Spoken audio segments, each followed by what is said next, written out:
વંથલી શહેરમાં તિરંગા પદયાત્રા યોજાઈ હતી, જેમાં રાજકીય સામાજિક સંસ્થાના આગેવાનો, અધિકારીઓ, વિદ્યાર્થીઓ સહિત ગ્રામજનો મોટી સંખ્યામાં તિરંગા પદયાત્રામાં જોડાયા હતા। જ્યારે 79મો સ્વાતંત્ર્ય પર્વ ઉજવી રહ્યો છે ત્યારે વંથલી ખાતે સમગ્ર શહેરના આગેવાનો, કાર્યકર્તાઓ, વંથલી નગરપાલિકા, મામલતદાર ઓફિસ, નગરપાલિકા સભ્યો તેમજ તમામ સ્કૂલો તેમજ તમામ સરકારી સંસ્થાઓ દ્વારા આજરોજ વંથલીની મુખ્ય બજારમાં એક શોભાયાત્રાનું આયોજન કરેલું। તિરંગા યાત્રા એટલે કે રાષ્ટ્રભક્તિ લોકોની અંદર પ્રેરણા થાય, રાષ્ટ્ર પ્રત્યેની ભાવના લોકોમાં જાગે, એના માટે એક તિરંગા યાત્રાનું આજરોજ આયોજન કરેલા।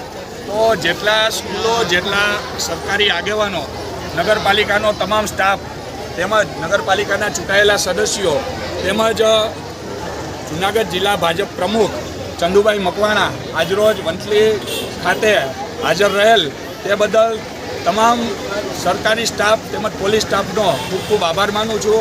ભારત માતા કી જય, વંદે માતરમ। જૂનાગઢ જિલ્લાના વંથલી શહેરમાં આગામી 15મી ઓગસ્ટની ઉજવણીના ભાગરૂપે દેશની આન બાન અને શાન એવા તિરંગાનું ગૌરવગાન કરવા ભવ્ય તિરંગા પદયાત્રાનું આયોજન કરવામાં આવ્યું હતું।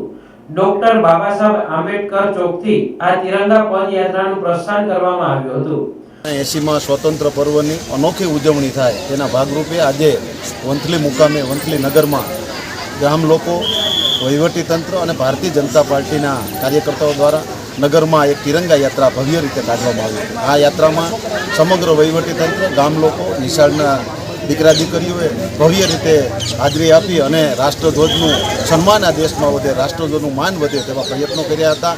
અને ઓલી વાત છે ને કે આ દેશમાં જે ધ્વજનું માન રહે એના માટે થઈને આજે સમગ્ર નગરે રંગે સંગે આ રાષ્ટ્રધ્વજના સન્માન માટે ઉજવણી કરવામાં ભાગ લીધો।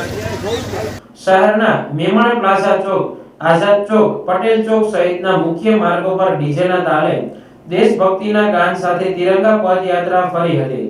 આ તકે જિલ્લા ભાજપ પ્રમુખ ચંદુભાઈ મકવાણા, મામલતદાર એમડી દવે સહિતના અધિકારીઓ, આંગણવાડીની બહેનો, વિદ્યાર્થીઓ સાથે શહેરીજનો બહોળી સંખ્યામાં તિરંગા યાત્રામાં જોડાયા હતા।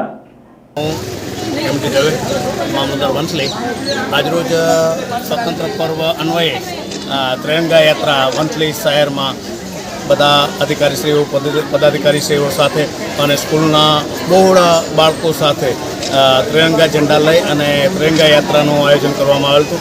બહુ ભવ્ય રીતે બધાએ આ યાત્રામાં ભાગ લીધો અને લોકોને સુવિધિત થયું કે આગામી 15મી ઓગસ્ટ જે છે આપણો સ્વાતંત્ર્ય પર્વ અન્વયે બહુ આન બાન અને શાંતિ ઉજવવાનો છે। એ અંગે બધા લોકોમાં સ્વતંત્રતા દિનની ઉજવણી અન્વયે એક જાગૃતતા આવે અને બધા સાથે મળી અને આપણે ઉજવીએ એ અંગે તિરંગા યાત્રા બહુ સરસ રીતે પસાર કરવામાં આવી અને બધાએ, બાળકોએ અને બધા બહેનો, ભાઈઓ બધાએ બહુ સરસ રીતે આ તિરંગા યાત્રામાં ભાગ લીધેલ છે અને બધા બહુ હર્ષોલ્લાસ સાથે બાળકો પણ આવેલા હતા અને બધાને બહુ આનંદથી એ યાત્રા અત્રે સંપન્ન થયેલ છે।